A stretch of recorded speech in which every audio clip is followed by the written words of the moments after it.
बिस्मिल्लाहिर्रहमानिर्रहीम, अस्सलाम वालेकुम, good morning and welcome to morning at home. मैं हूँ आपकी मेज़बान जुगन काज़िम और उम्मीद है कि आप सब खैरियत से होंगे, अच्छे पॉजिटिव मूड में होंगे। लाहौर में कुछ हल्के फुल्के बारिश के असरात कुछ इलाकों में नज़र आ रहे हैं, जिसकी वजह से वैसे भी एक बड़ी हैप्पी फीलिंग होती है। हम लाहौरी तो खैर बारिश पे, वैसे तो पूरे पाकिस्तान में, पूरी दुनिया में जहाँ पे भी बारिश होती है लोग एक्साइटेड हो जाते हैं, बट बारिश का समा वो जो एक खुशबू सी आ जाती है मिट्टी के अंदर, हवा के अंदर एक वो मिट्टी की गीली मिट्टी की एक स्मेल आनी शुरू हो जाती है बारिश होने से पहले। वो खुशबू जो है ना, पूरी दुनिया में चाहे बारिश हो या ना हो, लेकिन पाकिस्तान में वो जो एक खुशबू है मिट्टी की राइट बिफोर बारिश, वो इतनी खूबसूरत है कि जब इंसान पाकिस्तान से बाहर ट्रैवल करता है या बाहर रहता है तो ऐसी छोटी छोटी प्यारी प्यारी मोमेंट्स को इंसान बहुत मिस करता है। मैं जब पाकिस्तान से कनाडा गई, मैं 17 इयर्स की थी, मैं अपनी यूनिवर्सिटी की डिग्री हासिल करने के लिए वहाँ पे गई, western university western Ontario. So university गई। अच्छा, जाते हुए व्यूअर, सीधी बात है, जब कोई बच्चा होता है या कोई छोटी उम्र का इंसान होता है 16-17 साल, तो आप या तो बहुत डर रहे होते हैं या आप बहुत एक्साइटेड होते हैं। मैं बहुत एक्साइटेड थी कि भाई अब ज़िंदगी का अगला हिस्सा शुरू होने वाला है, मैं बाहर जाऊँगी, मैं यूनिवर्सिटी की डिग्री हासिल करूँगी, मुझे जॉब मिलेगी, होगा बड़ी एक्साइटमेंट में ना गई यहाँ से। अच्छा, वहाँ पे गई तो हालात कुछ ऐसे हुए कि नौकरी भी करनी पड़ गई। नौकरी क्या क्या, दो नौकरियाँ करनी पड़ी। यूनिवर्सिटी में पढ़ भी रही थी और यूनिवर्सिटी में ही नौकरियाँ कर रही थी, क्योंकि वहाँ पे इलीगल है अनलेस आप वर्क स्टडी प्रोग्राम के अंदर हो। तो मैं वर्क स्टडी प्रोग्राम में थी, मैं जॉब भी साथ साथ कर रही थी। व्यूअर्स, कसम से जब ये वाला पीरियड शुरू हुआ ना, जब तक तो सिर्फ पढ़ाई कर रही थी तो घर वाले ज़रूर याद आते थे, लेकिन जब काम भी सारे करने पड़े, मतलब खुद ही, मतलब एक एक चीज़ जो हम एवं ही सोचते हैं कि घर में हो जाती हैं, आपका बिस्तरा बन जाना, खाना आपके लिए तैयार होना, ऑब्वियसली जो घर की ख़वातीन है या घर के जो भी किसी इंसान के ज़िम्मे ये वाला काम पड़ता है उसको तो पता होता है कि कितना टफ़ काम है। लेकिन बाकी घर वाले, जैसे बच्चे हो गए, घर के बुज़ुर्ग हो गए, उनको नहीं एहसास होता कि कितना एफ़र्ट चलता है कि भाई अगर आपके बिस्तरे के साइड के ऊपर पानी का ग्लास है तो वो पानी का ग्लास भी किसी ने उठा के वहाँ पे रखा है। अगर आप खाना खा रहे हैं तो उस खाने की जो सब्जियां, इंग्रेडिएंट्स सारे थे वो कोई ख़रीद के लाया, फिर किसी ने उसको पकाया, फिर उसको डिशेस में डाला, आपके सामने प्रेजेंट किया। उसके बाद उन डिशेस को किसी ने जब खाना खा लिया तो समेट के चीज़ें भी रखी और फिर उसको धोया भी। मतलब व्यूअर्स, हर चीज़ करना ज़िंदगी में एक प्रोसेस होती है, और जब एक एक काम अपना खुद करना पड़े ना, तो व्यूअर्स एक क्या दो क्या सारे के सारे तबक रोशन हो जाते हैं। बिकॉज हम रियलाइज़ नहीं करते हैं कि पाकिस्तान में रहते हुए हम कितने खुशकिस्मत हैं।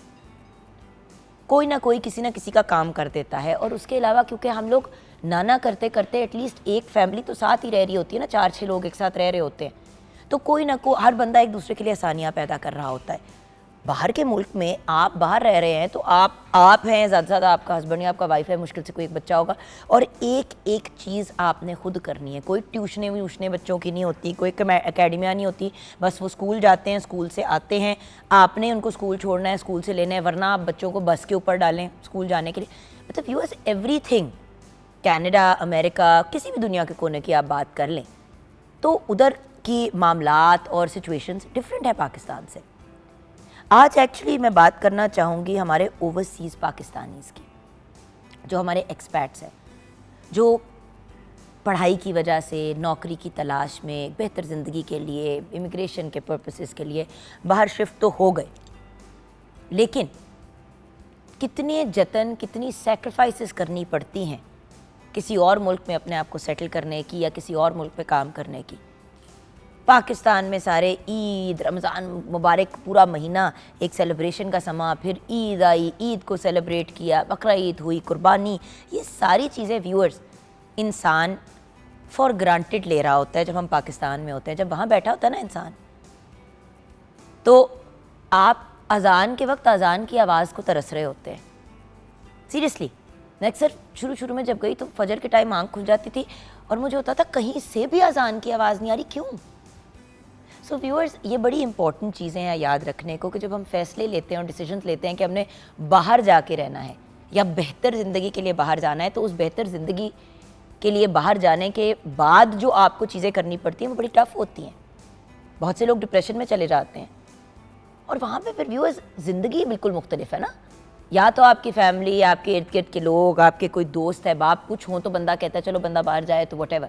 मैं यूनिवर्सिटी के लिए गई थी, इसलिए मैं कभी भी नहीं अंडरस्टैंड कर सकती कि जो इंसान नौकरी की तलाश में वहाँ पे जाए, क्योंकि देखें जो बंदा यूनिवर्सिटी में पढ़ रहा है उसकी तो वैसे ही स्टूडेंट से, क्लास फेलो से, बड़े लोगों से मुलाकातें होती है, दोस्तियाँ हो ही जाती हैं। लेकिन जो इंसान नौकरी, इमिग्रेशन, इन पर्पसेस के लिए जाता है उसका तो कोई जानने वाला नहीं होता। इक्का दुक्का कोई बंदा होगा जो इनको लेफ़्ट राइट जिन्होंने बुलाया होगा या किया होगा।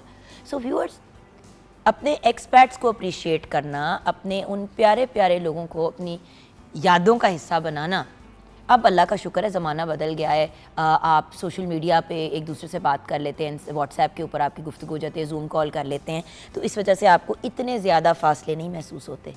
लेकिन जब सब बैठ के किसी एक फैमिली मेम्बर का बर्थडे केक काट रहे हैं, पॉपर्स बट रहे हैं, केक का पीस बर्थडे बॉय के मुंह में या बर्थडे गर्ल के मुंह में डाला जा रहा है और आप स्क्रीन के उस पास से बैठे हुए हैं किसी और मुल्क में, तो दिल तो ख़राब होता है।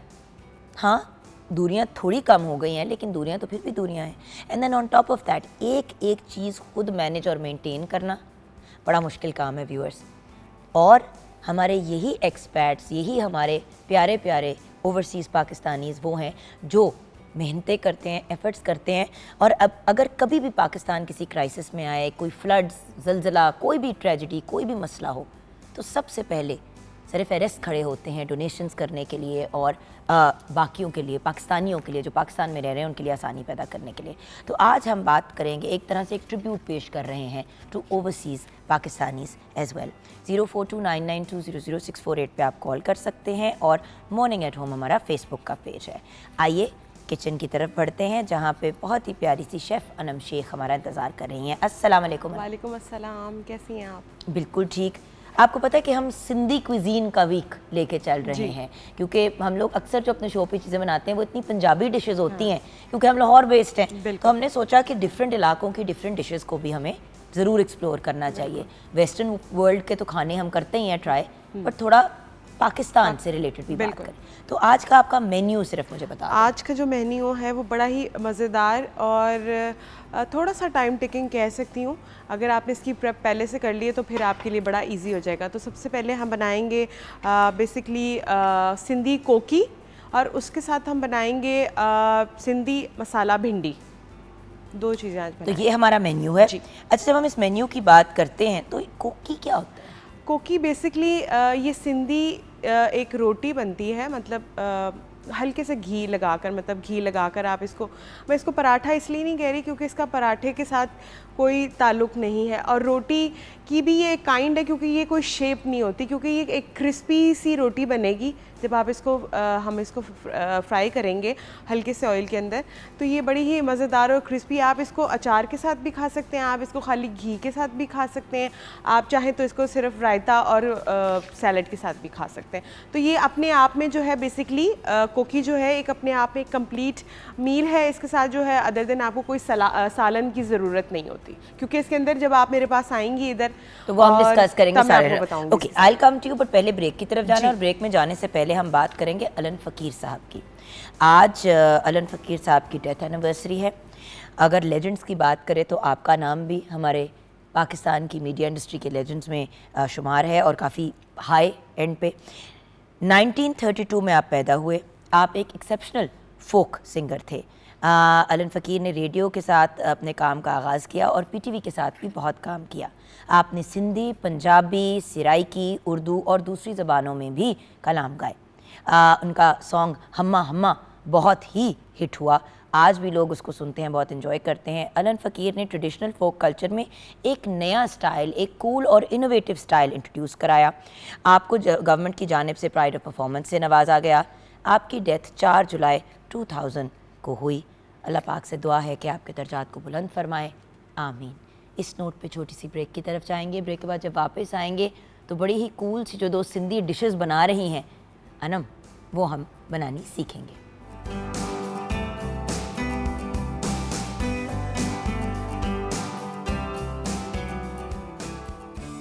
Welcome back from the break viewers. हम आ गए हैं किचन में शेफ़ अनम शेख के पास। मैम, हज़ारों चीज़ें पड़ी हुई हैं, इनका क्या काम है?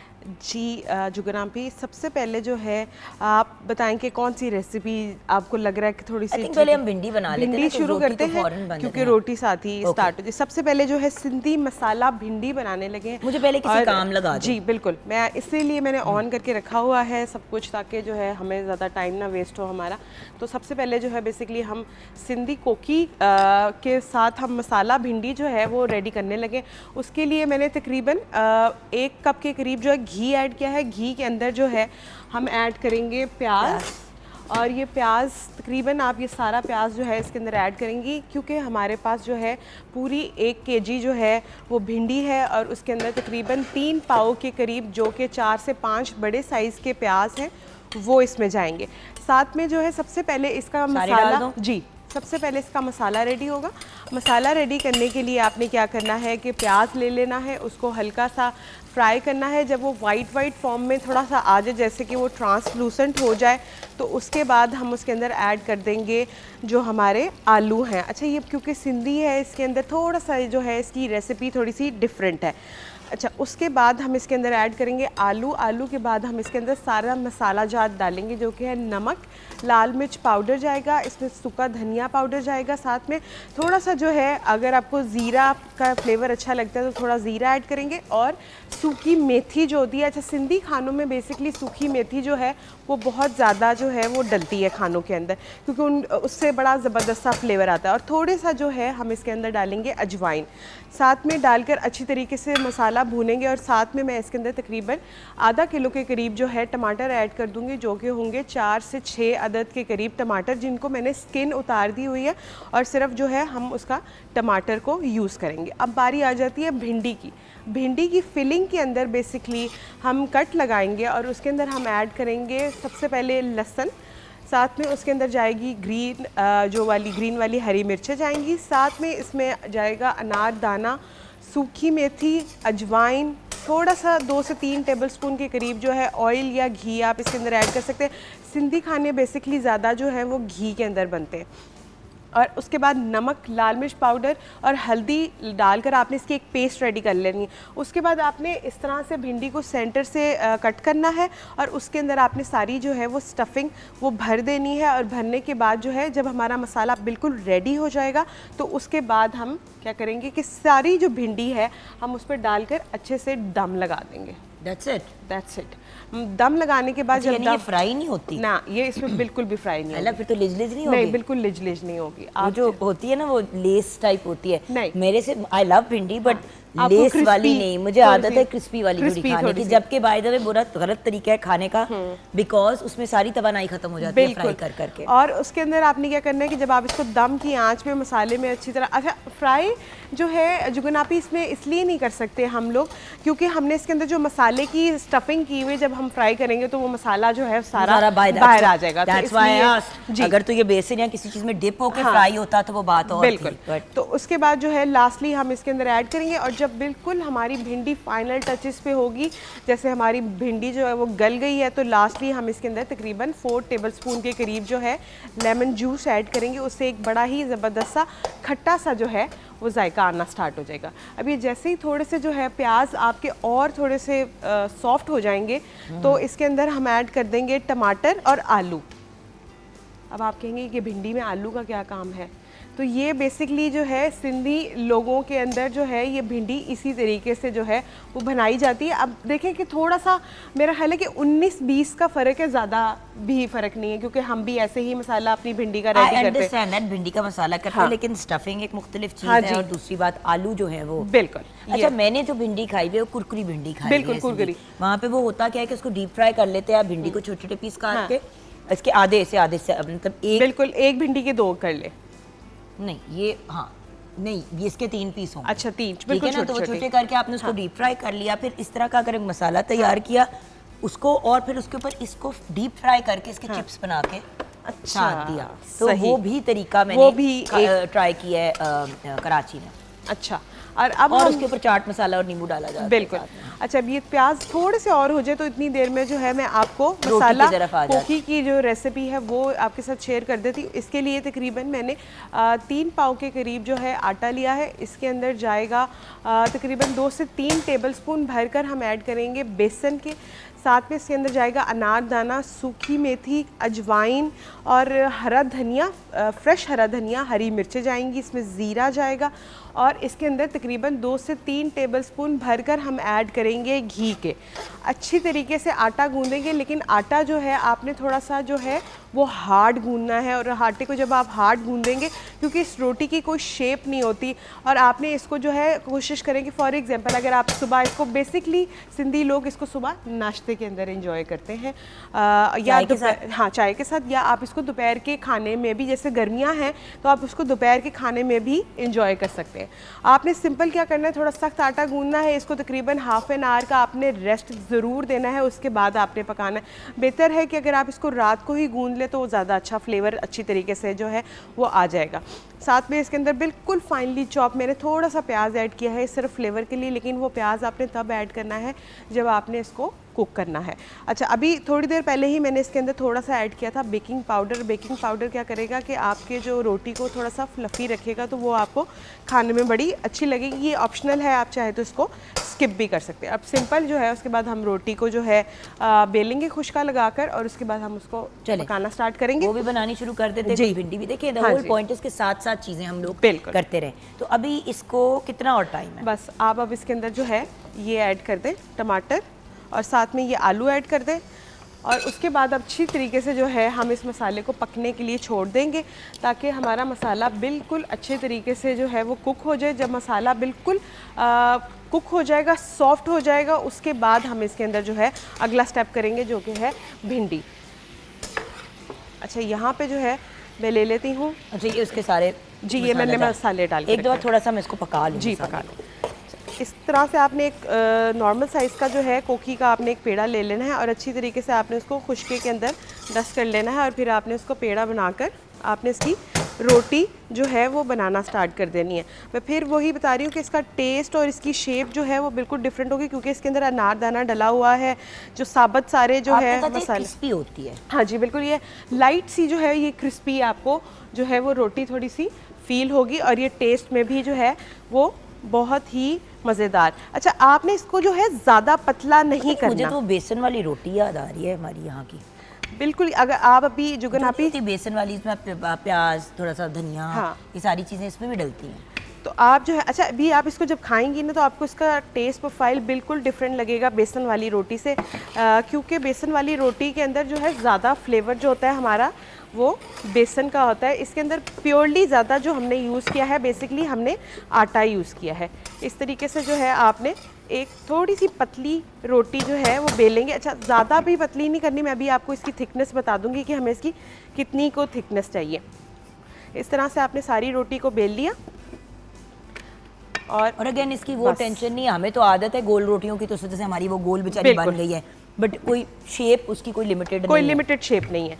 आप चाहें, अच्छा ये एक चीज़ बड़ी काउंट करती है कि ये आपके उसके ऊपर आटे पे भी डिपेंड करती है। अगर आपने आटा बहुत ज़्यादा हार्ड गूंद दिया है तो फिर जो है आपकी रोटी जो है वो ज़्यादा गोल नहीं बन सकेगी। अच्छा, अब मैं इसको जो है इस तरीके से डाल देंगे। अब देखिए इतनी बिल्कुल हाफ इंच से भी कम जो है इसकी थिकनेस है रोटी की होगी और इस तरह से हम इसको फ्राई करेंगे। अच्छा, इसके साथ एक सिंधी चटनी बड़ी फेमस है, मैंने वो इसके साथ रेडी की है। मैंने बेसिकली रेसिपी कार्ड में उसको इंक्लूड नहीं किया था। इसके अंदर पुदीना है, थोड़ा सा लहसुन है और अनारदाना है, थोड़ा सा इमली का जो पल्प है वो है, इसमें थोड़ा सा मैं लेमन जूस ऐड करूँगी और साथ में हम इसको ऐड कर देंगे दही के साथ। अगर आपको इस तरह से पसंद है पर्सनली तो आप इसको इस तरह से भी खा सकते हैं और अदर देन आप उसको उसके अंदर जो है दही के अंदर मिक्स करके भी वो भी ऐड कर सकते हैं। सिंपल इस तरह से जो है हमारी ये रोटी रेडी हो जाएगी और आप इसको जो है बटर के साथ और आप इसको चाय के साथ, मतलब इसके साथ मेरा ख्याल है कि आपको सालन की ज़रूरत नहीं है, लेकिन अगर आप सालन खाना चाहते हैं तो कोई हार्ड एंड फास्ट जो है वो रूल नहीं है, आप खा सकते हैं। तो इस तरह से जो है फिर से। और मैं बात बताऊँ, हमेशा हम बात करते हैं डिफरेंट चीज़ों की अपने प्रोग्राम में। एक चीज़ जो हमारी इस कल्चर के, हमारे माशरे की एक बड़ी प्यारी चीज़ है, वो ये है कि देखो किचन हमारा हमेशा एक सेंटर होता है जहाँ पे सारे एक दूसरे के साथ वक्त गुजारते हैं, गपशप लगाते हैं, कनेक्ट करने की जगह होती है। तो इस चीज़ को अप्रिशिएट करना और उसको मतलब और फिर उसका फ़ायदा उठाना, जिस तरह हम भी तो गप्पे लगा ही रहे हैं ना। आप अभी ऑडियंस से बात कर रहे हो, अगर आप ऑडियंस से बात ना कर रहे होते तो हम आपस में गप्पे लगा रहे होते। बिल्कुल। सो मेरा पॉइंट ये है कि जब खाना पीना ये सब हमें करीब लेके आते हैं। बिल्कुल। तो ये अब जैसे समर्स हैं तो आपने अपने बच्चों को भी आप जो है इसके अंदर इंक्लूड कर सकते हैं। आपने उनको बोल दिया कि पेड़े बना के, हाँ रोटी बनाओ, कोई भी शेप की आप रोटी बना सकते हैं, कोई इसमें ज़रूरी नहीं है कि आपने, क्योंकि इसमें घी कब लगेगा, बस अभी आप जैसे इसकी एक साइड पलट देंगी तो मैं इसके ऊपर जो है वो घी लगा दूँगी। इस तरह से जो है हमारी सारी। अच्छा, इसके अंदर एक और चीज़ भी है, अगर आपको थोड़ी सी मोटी साइज़ की रोटी पसंद है तो आप वो भी बना सकते हैं, कोई मसला नहीं है कि अगर आपसे पतली रोटी नहीं बन रही, लेकिन आटा जो है आपने रोटी वोटी ये चीज़ें हाँ। जब भी आप देखें, बेशक आप क्लोजअप मेरे नेल्स के अंदर का ले सकते हैं, मैं जब भी कुकिंग एवरी मॉर्निंग जी मेरा एक होता है कि नेल ब्रश से लेके अपने नेल्स को अच्छे तरीके से साफ़ किया। अब ये देखें, अभी मैं खाना छाना भी बना रही हूँ, नेल्स के अंदर आपको कहीं कोई गंद मैल नज़र आ रही है, अगर लंबे नेल्स हैं तो then make sure that they are neat and clean. And रोटी जैसे अब मैं रोटी नहीं इसलिए नहीं बेल रही या कुछ कर रही, बिकॉज मुझे पता है कि बिला वजह जो है वो उस पर हाँ। अच्छा, अब हम इसके ऊपर लगाएंगे घी। अगर आप इसके ऊपर जो है देसी घी लगा लेंगे तो बड़ा ही अच्छा एक फ्लेवर आ जाएगा। और उसका जो है थोड़ा सा ना इसमें से बाय द वे टमाटर का पानी हाँ। लिक्विफाई कर रही थी जी। अभी ये किसने, ये मैंने कहा आपको पलटने में आसानी हो जाएगी। मेरे पास है ना। अच्छा ठीक है, मेरी टेंशन ना तुसी लो। मैं कहा आपके कपड़ों पे स्प्लैशेस ना आए ना ऑयल के, इस वजह से।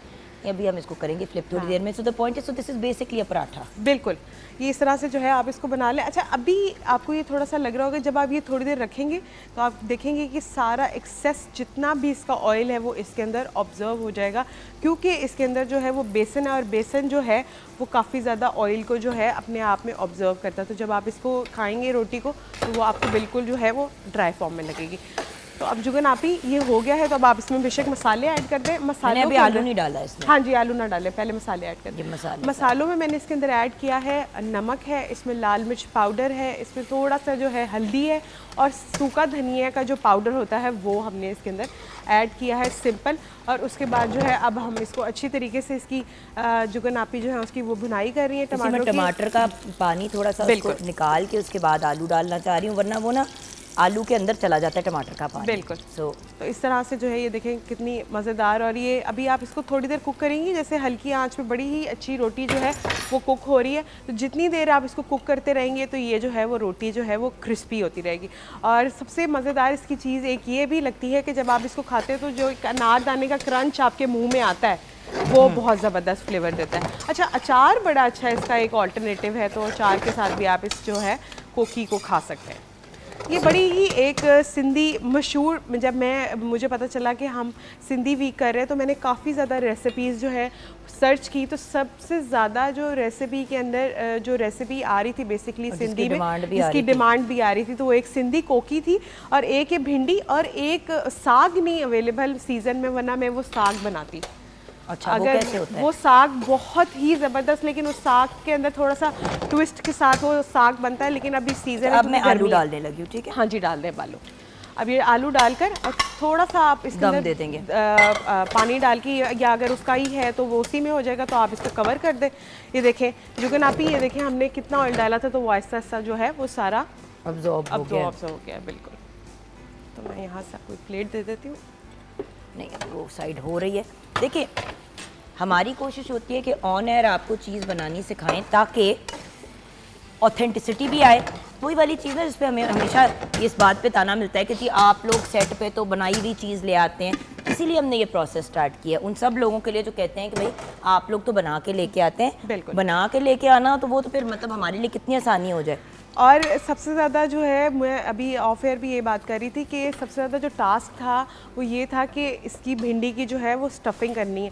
अगर आपने ये वाली भिंडी बनानी है तो आपके पास कम से कम 2-2.5 घंटे का पहले से टाइम होना चाहिए, ताकि जो है आपकी भिंडी के अंदर आप अच्छी सी स्टफिंग कर सके। मैं एक दफ़ा फिर से जो है इसकी स्टफिंग की रेसिपी बता देती हूँ। उसमें जो है हमने गार्लिक ऐड किया है, ग्रीन चिलीज़ गई हैं, अनार दाना है, इसमें सूखी मेथी है, थोड़ी सी अजवाइन है, नमक, हल्दी, लाल मिर्च पाउडर है, और साथ में इसके अंदर मैंने ऐड किया है कसूरी मेथी, और अच्छी तरीके से उसकी एक बैटर बना लिया है ऑयल डालकर, और उसके बाद हमने उसकी भिंडी में स्टफिंग कर दी। और यहाँ पे देखिए जुगन आपी ने कितनी मज़ेदार किस्म की खोखी बनाई है। Thank you, thank you. आपकी रोटी तैयार हो गई। हाँ जी। और बेसिकली आलू के साथ जो मसाला है वो हमारा कुक हो रहा है, वो जैसे ही आलू सॉफ्ट हो जाएंगे तो हम उसके ऊपर भिंडी फिर रख देंगे। बिल्कुल, और फिर उसको दम पे लगा देंगे। फाइनल लुक हम आपको एंड में दिखाएंगे। छोटी सी ब्रेक की तरफ जाएंगे जहां हम ट्रिब्यूट पेश कर रहे हैं, खराज तहसीन पेश कर रहे हैं अपने ओवरसीज़ पाकिस्तानीज़ को।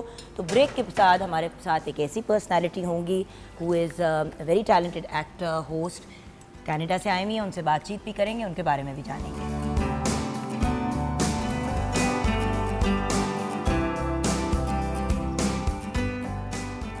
Welcome back from the break viewers. हमारे साथ हैं अब एक बेहतरीन एक्ट्रेस, मॉडल और होस्ट जो कनाडा में काम करती हैं, कनेडियन पाकिस्तानी आर्टिस्ट हैं।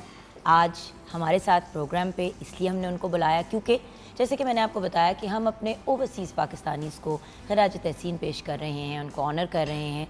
बिकॉज व्यूअर्स, हम हमेशा ये सोचते हैं कि ओवरसीज़ पाकिस्तानी बेसिकली वो बंदा होगा जिसने या तो वहाँ पे बिज़नेस सेट की या फिर वहाँ टैक्सी चला रहा होगा। बीच का भी एक मीडियम है वहाँ पे, जहाँ पे लोग मीडिया और डिफरेंट फील्ड्स के अंदर अपने अपने जौहर और अपनी अपनी क्वालिटीज़ जो हैं, अपने जो टैलेंट्स हैं उनको मनवा रहे हैं। तो आइए मिलते हैं शाज़िया हुसैन से। अस्सलाम वालेकुम शाज़िया। वालेकुम सलाम। सबसे पहले मैं आप लोग का शुक्रिया अदा करना चाहूँगी, पीटीवी का आपका शुक्रिया अदा करना चाहूँगी कि मुझे आपने इनवाइट किया। जी जी शाज़िया, मुझे ये बताइए कि आप कनाडा जाना कैसे हुआ, क्योंकि आप पैदा पाकिस्तान में हो। जी, राइट, कराची। सो वहाँ जाना कैसे हुआ? फैमिली की वजह से। अच्छा। फैमिली इमिग्रेशन थी, तो मेरे पेरेंट्स और भाई वगैरह, तो फिर उसके समझ लें कि मैं भी चली गई लग के। नहीं तो जाना ही था, मतलब जाना ही था, अकेले रह नहीं था। सकती थी। अच्छा, तो बेसिकली इमिग्रेशन हो गई थी। जी जी। अच्छा, जब वहाँ पे गई तो फिर as a host, as an anchor, as an actor, ये उस मीडिया की तरफ रुझान कैसे हुआ? ज़्यादातर पाकिस्तानी जब यहाँ से जाते हैं, अनलेस वो पहले से एक्टर हो, जैसे अली काज़मी हो गए, यू नो, लाइक हमारा दूसरा मतलब रूप है, रूप मैगॉन, वो मतलब कनेडियन है लेकिन एज अ सिंगर यहाँ पे अपने आप इस्टेब्लिश हुए, तो वहाँ पे भी कर रहे थे। तो आपका सिलसिला तो शुरू ही वहाँ से हुआ। जी। तो ये मामला क्या है? असल में कुछ रुझानात होते हैं, तो शुरू से एक्टिंग और मॉडलिंग और ये होस्टिंग की तरफ मेरा शुरू से ही मीडिया की तरफ रुझान था। तो वो जब ये होता है कि कोई ना कोई ऐसी चीज़ होती है कि आप किसी पॉइंट पे सोचते हैं कि अब स्टार्ट करना चाहिए। एजुकेशन तो बाय प्रोफेशन मैं जो हूँ मेडिकल एस्थेटिशियन हूँ, तो आप वो समझ लें कि ब्यूटी की फील्ड और इस तरफ से ये एक दूसरे से मिलती हुई चीज़ है। तो बस फिर मैंने एक टाइम आया कि मैंने अचानक से मैंने पीटीवी प्राइम के लिए जो कनाडा और अमेरिका यानी नॉर्थ अमेरिका के लिए रिपोर्टिंग करती है, तो वो उनको मैंने ज्वाइन किया। फिर उसके बाद बाबर सैयद को, इसका credit goes to Babar Syed जो कि वहाँ के पीटीवी और उनको देखते थे आज टीवी को, तो वहाँ से मैंने पहला इंटरव्यू जुनैद जमशेद मरहूम का किया था। अच्छा अच्छा।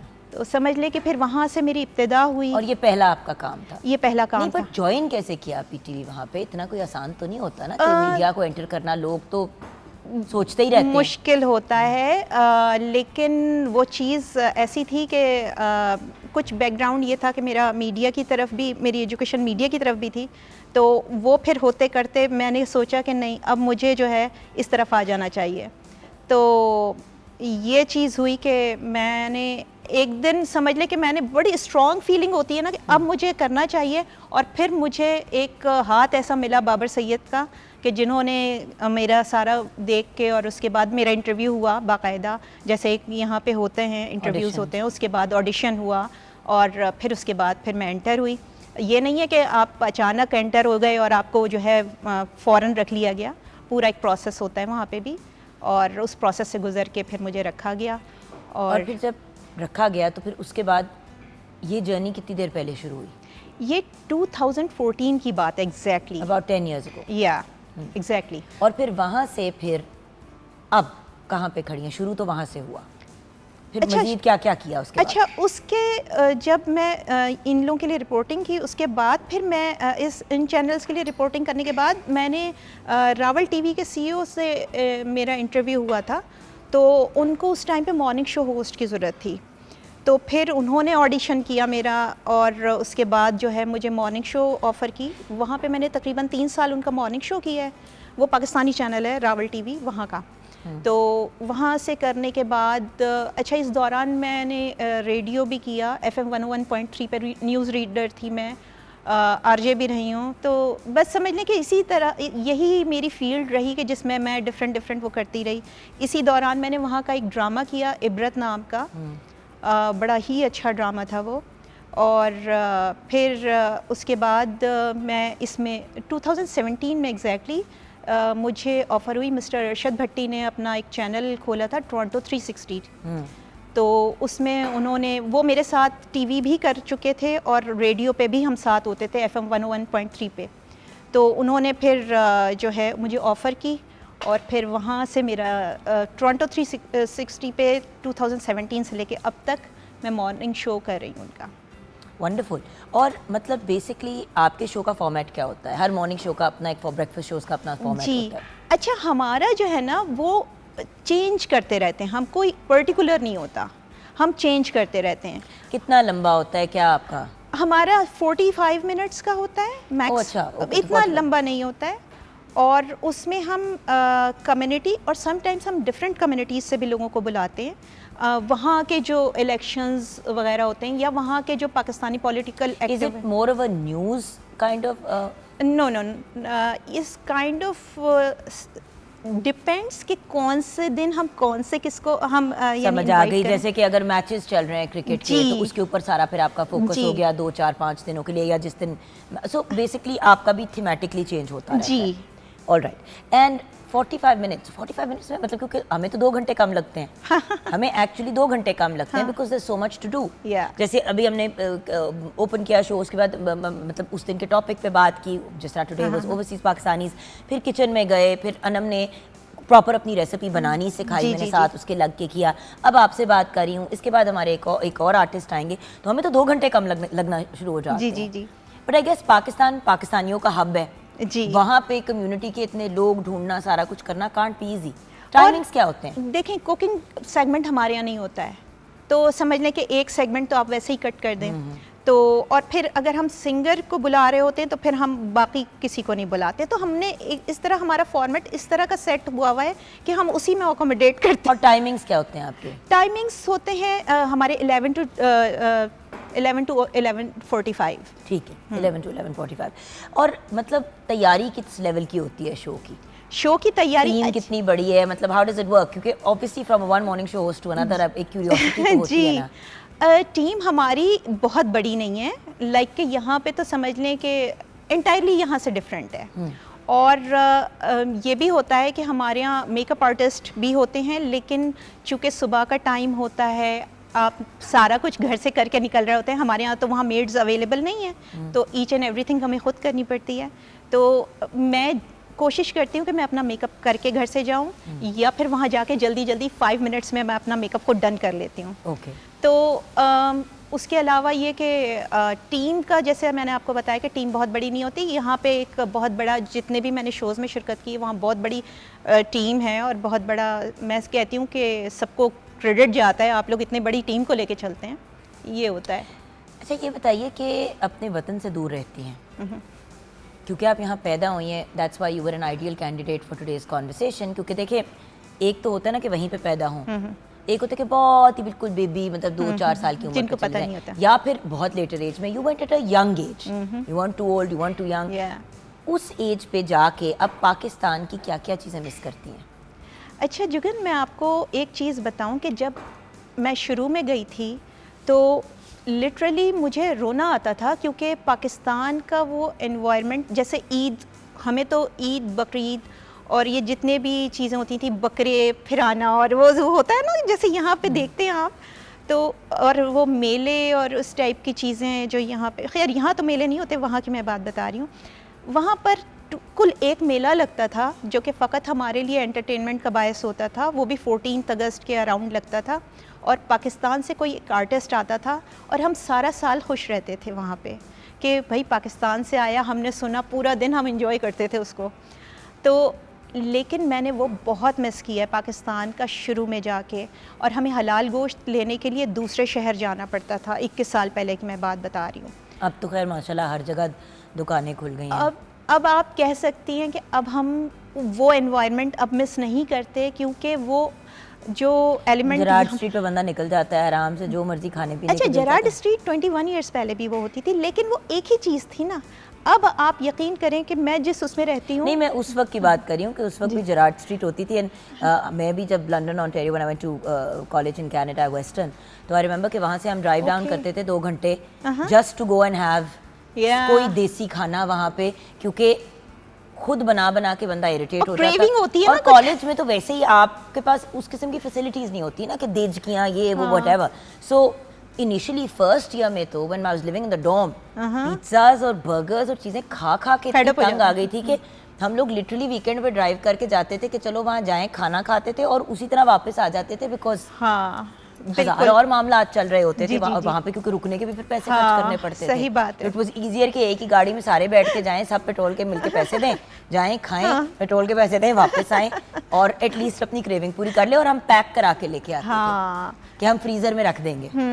अभी भी मैंने बहुत सारे स्टूडेंट्स से मैं मिली हूँ, तो वो यही कहते हैं कि हम कारपूल कर लेते हैं और उसके बाद निकल जाते हैं। तो हाँ जी, आप सही कह रही हैं कि वहाँ पर इस तरह का एक वो स्ट्रीट का एक वो है। वो मतलब वैसे कह रही हूँ कि एक वहाँ की, जिस तरह हमारे यहाँ लाहौर में अपनी फूड स्ट्रीट नहीं, स्ट्रीट्स हैं, फिर हर शहर में अपनी अपनी फूड स्ट्रीट्स हैं। वहाँ पे इक्का दुक्का मेन सिटीज़ के अंदर कोई ऐसी जगह था थोड़ा बहुत, अब तो खैर हर नुक्कड़ कोने में मिलता है, बिकॉज कुजीन इतनी ज़्यादा, एक वो जो कहते हैं ना कि एक खूबसूरत से मोज़ेक में मेल्ट सी हो गई है। जी बिल्कुल। मुझे ये बताइए कि आप आजकल पाकिस्तान किस सिलसिले में आई हुई हैं?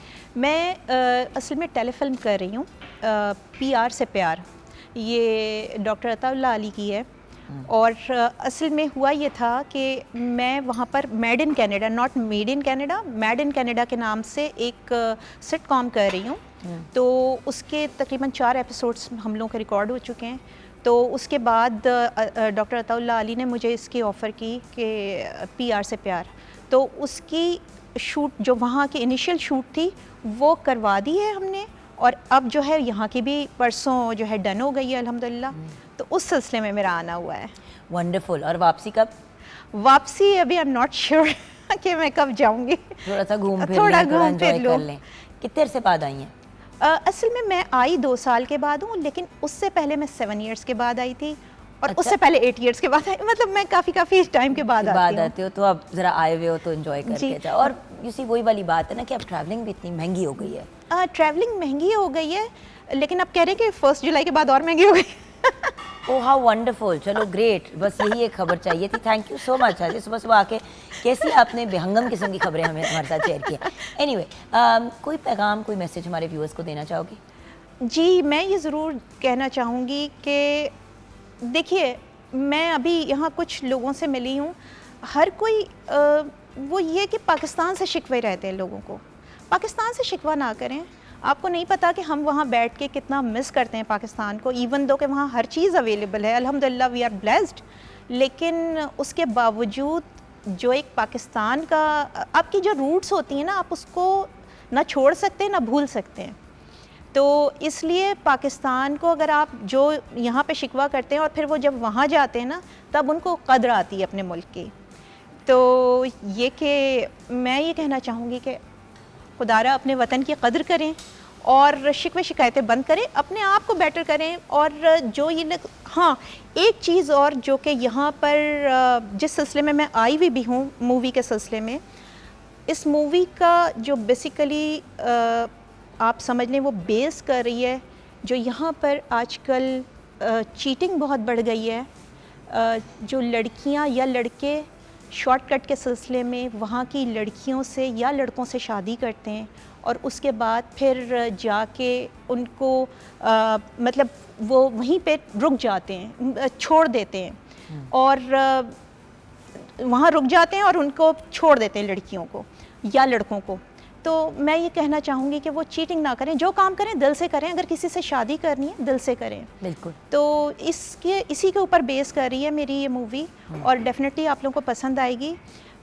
फिर एक चीज़ और है कि वहाँ पर यहाँ से जो लोग इमिग्रेशन के लिए एजेंट्स के पास जाते हैं, अपना थाउजेंड्स ऑफ रुपीज़ और डॉलर्स खर्च करते हैं। ऑफ डॉलर्स क्या, मतलब बात करोड़ों पे भी जाती है। अभी रिसेंटली भी एक बहुत बड़ा स्कैंडल आया था सामने कि इसी तरह बहुत से लोगों से पैसे पकड़े, कुछ लोगों की इमिग्रेशन हो गई, उसकी बेस के ऊपर इन्होंने, मतलब सब लोगों ने यकीन करके एतबार करके किया, सेलिब्रिटीज़ ने भी शाउट आउट्स दिए, और फिर उसके बाद ओह वाओ, ये स्कैमर्स आपको हर जगह मिलेंगे। तो इसलिए आप बचें, जो आप लोग स्पेंड कर रहे हैं मनी उसके ऊपर अपने एजेंट्स को दे रहे हैं, उससे बेहतर है कि आप लोग अपने कोई कारोबार सेट करें, अपने आप को यहाँ स्टैंड करें। बिल्कुल। Thank you so much for joining us today, and best of luck with everything. Thank you so much. We look forward to watching the movie also, inshallah. बहुत बहुत आपका शुक्रिया। व्यूअर्स, अब हम ब्रेक की तरफ जाएंगे। ब्रेक के बाद जब वापस आएंगे तो कलाम सुनते हुए आएंगे, और साथ साथ कुछ इम्पॉर्टेंट बातचीत आज करनी ज़रूरी थी। हमारी PTV की फैमिली का, हमारी मीडिया इंडस्ट्री की फैमिली का एक बहुत ही प्यारे और बहुत ही खूबसूरत इंसान के लाइफ पार्टनर उनसे बिछड़ गए। आज हम उनसे बात करेंगे, उनकी वाइफ के बारे में, ज़िंदगी के बारे में, और बेसिकली दिल की बातें करेंगे ब्रेक के बाद।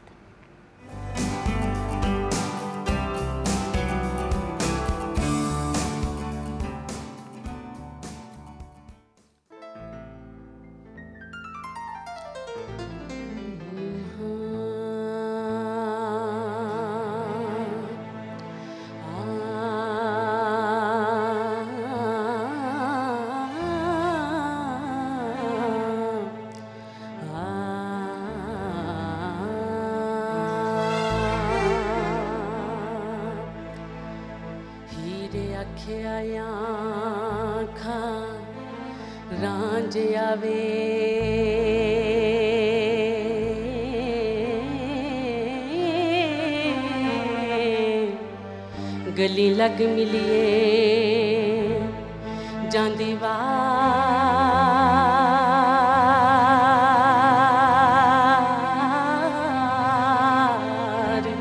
दोवें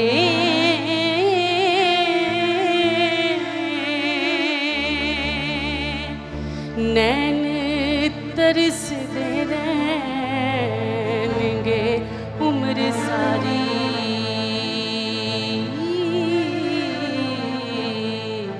करिए दीदना आखिरी बार दोवें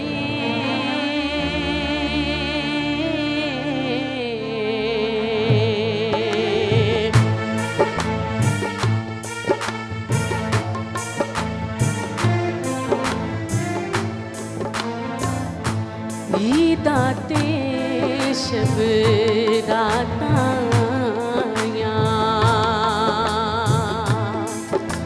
ईदाते शब राता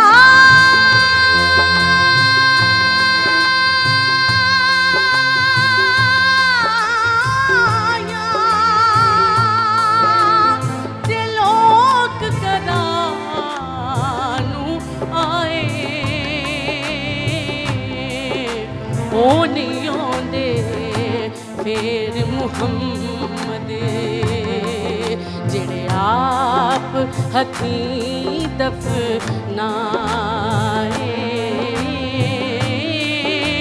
ओ नहीं ओंदे फिर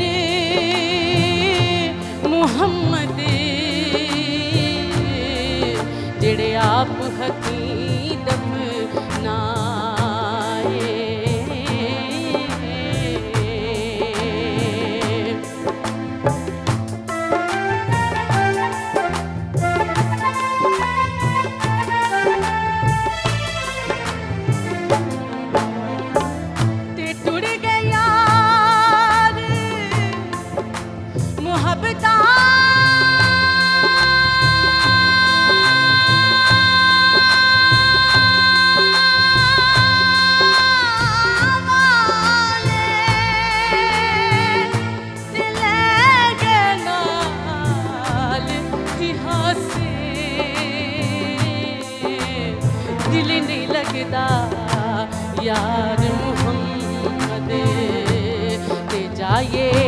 केड़े पासे ते दिल नहीं लगदा यार मोहम्मद ते जाए केड़े पासे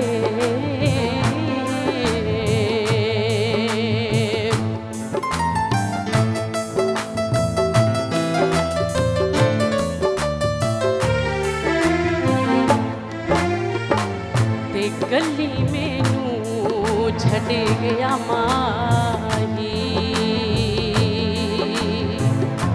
ते गली मैनू छड़ गया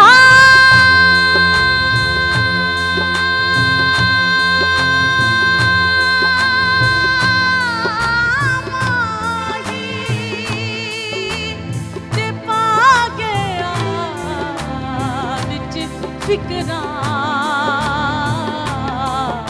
पार्टी लीड पुरानी मांगू ते टंग गया बिच किकरां पार्टी लीड पुरानी वांगू ते टंग गया बिच किकरां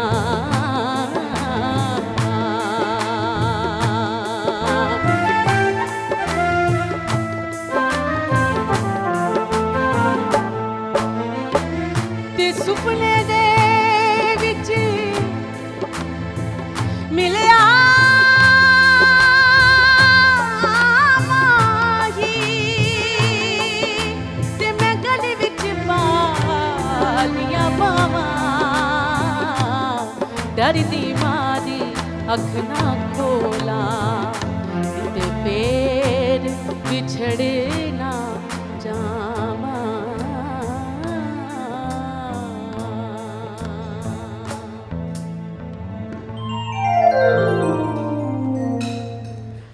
शुक्रिया, एब्सोल्युटली ब्यूटीफुल।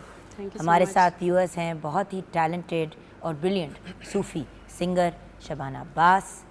बेटा ठीक ठाक हो? अल्हम्दुलिल्लाह। आप सुनाएं कैसी हैं आप? अल्लाह का शुक्र। और ऑफ कोर्स हमारे बहुत ही प्यारे भाई जिनके बगैर हमारा प्रोग्राम नामुकम्मल होता है। जब भी कलाम हो, म्यूज़िकल, कोई म्यूज़िक से रिलेटेड कोई भी प्रोग्राम हो, हमारे ये भाई हमेशा हमारे साथ होते हैं। So Naveed Nawaz on the keyboard, Mohammad Iqbal on the guitar, Jaggu Khan on the dholak, Shahid Mahmood on the tabla and Sajid Ali on the drums. आप सबको खुशामदीद कहना चाहूँगी प्रोग्राम में। आपकी इंस्ट्रूमेंट से तो हमने पहले मिल लिया था, अब आप भी आ गए।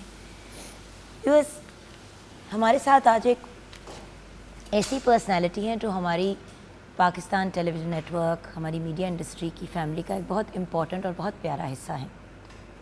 वैसे तो बहुत बेहतरीन एक्टर हैं, मॉडल हैं, सिंगर हैं। आप इनको वेरियस प्लेटफॉर्म्स पे वेरियस तरीके से अपने टैलेंट के जौहर दिखाते हुए और मनवाते हुए इनको आप देखते हैं। लेकिन आज हमने इनको बुलाया है as a family member, as a very close friend, जो एक बहुत मेजर ट्रेजिडी से गुजरे हैं। अफसोस तो इंसान को होता ही है जब इंसान की, किसी भी आपके करीबी इंसान की ज़िंदगी में कोई ट्रेजिडी या कोई दुख हो। लेकिन जब किसी भी इंसान का लाइफ पार्टनर खो जाता है या उनसे बिछड़ जाता है तो वो एक बहुत ही ट्रैजिक और बहुत ही पेनफुल अमल होता है। सो आज आपकी मुलाकात कराने जा रही हूँ तलत शाह से, जो मेरे छोटे भाई भी हैं और मेरे तो बहुत ही लाडले और बहुत ही करीब इंसान हैं, करीबी इंसान हैं। अस्सलाम वालेकुम तलत। वालेकुम अस्सलाम। तलत, रिसेंटली आपकी वाइफ जो हैं उनका इंतकाल हुआ। फ़रा उनका नाम था। है को था करते हुए इतना अजीब लगता है अपनी ज़बान से, और स्पेशली जब आप इतने यंग, मतलब मेरा छोटा भाई है, उसकी बीवी आगे से और वो इस दुनिया में ना रहे, ये बड़ी अजीब सी बात है। आप यूजुअली सोचते हो कि आप अपने से जो यंगर हैं आप उनसे पहले जाओगे और उनसे रिलेटेड इस किस्म की कोई ट्रेजिडी आपको सुनने के लिए नहीं मिलेगी। ऊपर से शादी भी पसंद की, इन द सेंस कि शुरू में एक दो दफ़ा बातचीत हुई तो फ़ौरन ही आपने फैमिलीज़ को फैमिलीज आपस में कनेक्शन कर लिया। तलत, बहुत बहुत अफसोस हुआ। अल्लाह पाक फ़रा को जन्नतुल फिरदौस में आला तरीन मकाम अता फरमाए, आमीन। करवट करवट उसको सुकून अता हो। आई एम सो सॉरी तलत, अल्फाज नहीं हो, क्या बोल ले इंसान, बेशक क्या कह सकता है इंसान। इंसान बस कोशिश कर सकता है अपनी हर हद तक जिस मुमकिन कर सकता है, और मैंने वो की भी। हमने देखा है तुम्हें तलत करते हुए, लेकिन उससे पहले अगर थोड़ा सा बैकग्राउंड हमें बता दो, क्योंकि मुझे आपको बुलाने के दो पर्पसेस हैं। एक तो ऑफ कोर्स लोगों को पता होना चाहिए कि अगर थोड़े से आउट ऑफ द सीन हुए हुए हो, नहीं नज़र आ रहे हो, पोस्ट लग रही हैं, तो लोग जिनको नहीं पता होता या पहली दफ़ा देख रहे हो तो कंफ्यूज हो जाते हैं। तो कुछ तो एक आर्काइव में बात आए ना कि हुआ क्या, और आपके इस पूरे इस वाक़े से शायद किसी और की जान भी बच जाए। जी जी जी। सो शुरू से शुरू करते हैं। आपकी और फ़रा की शादी कितना अरसा पहले हुई? 2021 में 1 जनवरी को। 3 years ago। जी, 3 साल हो गए। तो जैसे होता है, शादी अच्छे दिन स्टार्ट हो जाते हैं और बहुत अच्छा सब चल रहा होता है, इसी तरह मेरी भी लाइफ खुशियों से भरी हुई बस चल रही थी। फिर एक शादी के बाद एक सिस्टम होता है बच्चों वाला, अल्लाह की देन है मतलब। तो अब मेरा काम चूँकि कराची, सबको पता है मैं कराची ज़्यादा होता था, तो 5-6 महीने कराची रहता था, फिर आता था, फिर कराची, फिर आता था। तो 1-2 बार अल्लाह ताला ने ऐसा सबब बनाया भी, बट वो आफ्टर 2 months मिसकैरेज हो जाता था। तो फिर 2 दफ़ा ऐसा हुआ, फिर उसके बाद डॉक्टर्स पे दिखाना शुरू किया। तो क्योंकि ऑब्वियसली एक खातून के लिए बड़ी डेंजरस चीज़ होती है बार बार मिसकैरेज के अमल से गुजरना, और अगर उसके पीछे कोई मेडिकल रीज़न है तो उसकी तशखीस करनी चाहिए। एग्जैक्टली एक दफ़ा में तो इसीलिए इग्नोर की जाती है बात, के हो जाता है, लेकिन जब बार बार हो तो तशखीस करनी पड़ती है। तो इस रीज़न की वजह से आप लोग डॉक्टर के पास गए प्रॉपर चेकअप, जी डिटेल चेकअप के लिए। एग्जैक्टली। तो 3-4 ऐसे बड़े बड़े नाम हैं डॉक्टर्स, मैं नाम तो नहीं लूँगा, खैर वो उन 3-4 डॉक्टर्स का सिर्फ एक ही वो क्राइटेरिया, और वो एक ही उस पर काम कर रही थी कि अल्ट्रासाउंड करवा लें, फॉलिक एसिड लिख दिया, ये कर दिया, आप इनको ये खिलाएं, ये खिलाएं, ये खिलाएं। वो खैर वो हर चक्कर में 8 से 10 हज़ार वो लेते थे, करते थे, खैर उनसे कोई फ़र्क नहीं बन पड़ा। तो फिर 1 साल पहले किसी एक शो में, उन शो की जो होस्ट हैं बड़ी अच्छी फ्रेंड है, उस शो में एक डॉक्टर आई हुई थी, डॉक्टर मासूमा ज़ारा। तो उन्होंने होस्ट ने कहा कि मेरी भी शादी के तकरीबन 3-4 साल के बाद कोई औलाद हो नहीं थी रही। फिर मैंने डॉक्टर मासूमा ज़ारा साहबा को चेक करवाया, तो तलत आप इनसे मिलो और अपनी वाइफ को चेक करवाओ, क्योंकि वो आयुर्वेदिक एक्सपर्ट हैं, तबीबा हैं, तो Exactly. You know. तो मैंने उनसे सारी डिस्कस की कि इस तरह से ये सारा सीन पहले चल रहा है, ये मैं इनको दिखा चुका हूँ, और 3-4 डॉक्टर्स तब्दील भी किए हैं सब ने, और सब ने ये इस तरह से ट्रीटमेंट बताया, और ये करवा रहा हूँ मैं। उन्होंने कहा बेटा आप शाम को, रात को मेरे क्लिनिक आ जाएं वाई ब्लॉक में, तो कोई मसले वाली बात नहीं है। मैं उसको ले जाता हूँ। अब वो भी एक मेरे लिए मुश्किल मरहला था उसको लेके जाना, क्योंकि उसको मल्टीपल इश्यूज होना शुरू हो गए थे। उसको क्लोस्ट्रोफोबिया था, उसे सफोकेशन होती थी, गाड़ी में नहीं बैठ सकती थी। तो शुरू में मुझे ये लगा कि पता नहीं ये जानबूझ के करती है, लेकिन वो जानबूझ के नहीं करती थी, क्योंकि उसके बस की बात नहीं थी। वो पता कैसे चला, ये नफ्सियाती प्रॉब्लम हो जाती है बीमारियों की वजह से। कभी कभी आपको पता है, कभी कभी हमारे अंदर कोई ऐसा मेडिकल इशू चल रहा होता है जिसकी वजह से हम नफ्सियाती मरीज बन जाते हैं, और हम अगले को कह रहे होते हैं ड्रामे ना करो। शुरू में मुझे ऐसा ऑड लगता है ना कि एक अच्छा खासा नॉर्मल बंदा एकदम से अजीब सा कैसे हो गया। यही तो है मेंटल हेल्थ के इश्यूज। एग्जैक्टली। तो खैर मैं उनको ले गया अपनी वाइफ को वहाँ पे उनके पास। उन्होंने चेक किया, वो नब्ज़ देख के बताती हैं मर्ज़। तो उन्होंने उनकी नब्ज़ देखी फ़रा की, उसके बाद उन्होंने कुछ टेस्ट लिख के दिए जो आज से पहले किसी डॉक्टर ने नहीं कहा कि इनके टेस्ट करवाएं और ये करवाएं। वो कोई 13-14 टेस्ट थे, वो मैंने करवाए, और मैंने उन्हें कहा कि डॉक्टर साहिबा अभी अगर आपके पास कोई लैब वाला बंदा मौजूद है तो अभी ब्लड सैंपल ले लें, ये यहाँ से चलेगी तो इसके घर पे वाले साहब भी नहीं इसके टेस्ट करवा सकते। वो खैर उन्होंने लैब वाले एक साहब थे, उनको बुला लिया, वो ब्लड सैंपल दिया। उन्होंने कहा 2 दिन के बाद रिपोर्ट्स आएंगी। तो 2 दिन के बाद दोबारा चले गए, थोड़ा सा बारी का वेट किया। बारी जब आई तो अंदर गए, अभी तक उन्होंने डॉक्टर साहिबा ने खुद भी रिपोर्ट्स देखी नहीं थी। तो हम जब गए, हमारे सामने बैठ के उन्होंने रिपोर्ट्स देखी, तो थोड़ा सा वो हिल गई।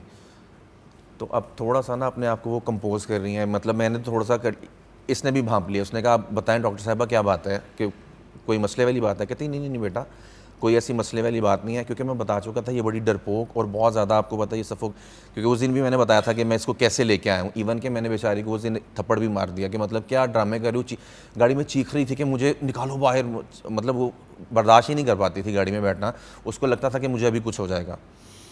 और ये सारी जो सिचुएशन थी इसकी, मतलब थप्पड़ नहीं, मतलब तलत ने थप्पड़ से थोड़ा सा मुराद उसको मतलब- होश दिलाया। मतलब बात ये कि तलत इतना जेंटल है, इतना सॉफ्ट आदमी है, मतलब होता है ना कि हर बंदे की अपनी एक पर्सनैलिटी होती है। ये हमारा वो वाला लाडू भाई है जो हर किसी के साथ इतने प्यार और लाड से चलता है। तो सोचे कि एक इतना जेंटल बंदा, उसको बाकायदा जिस तरह एक तरह से झंझोड़ के बंदे को काबू में लाना पड़ता है कि काम डाउन, हाँ, आराम से कि बैठ अपने जाओ। आप को कोई नुकसान ना कर क्योंकि दे। उसने अच्छा शुरू में वो मुझे बताती थी कि मुझे थोड़ा सा ना एंजाइटी इशू होता है, तो जब ऐसा हो तो मुझे तुमने झिंझोड़ना है, तुमने मुझे डांटना है सख्ती से, फिर मैं वो वापस अपने उसमें ना जोन में आना शुरू हो जाती हूँ। तो इस वजह से उसको मैंने थोड़ा सा ऐसे हिलाया कि मतलब मैंने कहा होश करो। खैर वहाँ पे पहुँच गए तो मैंने डॉक्टर साहिबा को बताया। वो जब रिपोर्ट्स आई 2 दिन के बाद उन्होंने सब देखी तो वो अच्छा, अब डॉक्टर साहिबा ने बताया कि बेटा नहीं कुछ इशू नहीं है, तुम्हारे गुर्दों में ना थोड़ी सी पथरी हो गई है, हम उसका अब ट्रीटमेंट करेंगे, उसका इलाज करेंगे। तो ये थोड़ी सी ना संभल गई। तो 5 मिनट के बाद डॉक्टर साहिबा ने कहा कि आप बाहर बैठें, तलत से मुझे कोई ज़रूरी बात करनी है। तो फिर तलत भी बाहर आ जाते हैं आपके पास। ये थोड़ा सा ऑर्डर की कि नहीं आप मेरे सामने ही कर लें। उन्होंने कहा बेटा वो थोड़ा सा आपकी प्राइवेट बात करनी है, तो इसीलिए आप थोड़ा 2 मिनट वेट कर। ये बाहर आ जाती है तो उन्होंने डॉक्टर साहब ने कहा बेटा इसकी दोनों किडनीज फेल्ड हैं। तो मैं तो खुद नहीं, मतलब इस बात को मुझे हजम ही नहीं कर पाया। मैंने कहा ये तो ऐसा हो ही नहीं सकता, पॉसिबल ही नहीं है, ना कोई सिम्टम ना कोई चीज़। तो उन्होंने कहा बेटा ये जो क्लोस्ट्रोफोबिया और ये सफोकेशन और ये सारी चीज़ें होती हैं ना, इसी वजह से होती थी, और उसका कोई कसूर नहीं है, उसके अंदर तो गुर्दे ही नहीं है, उसके अंदर गुर्दे ही नहीं है, उसके बस की बात नहीं है। वो जो ये हरकतें करती है वो जानबूझ के नहीं करती। अब मैं वहाँ सोच में पड़ गया, मैंने कहा नहीं ऐसे कैसे हो सकता है। खैर वहाँ से और अब निकले। ये देखें कि एक बड़ा प्यारा मोहब्बत का लाड वाला ताल्लुक, वो किसी के काबू में नहीं आती थी। वाहिद जिसके आ भी जाती थी वो इसके वो थी। मेरे आती आप थी, समझ रहे हो कि समझ रही हूँ।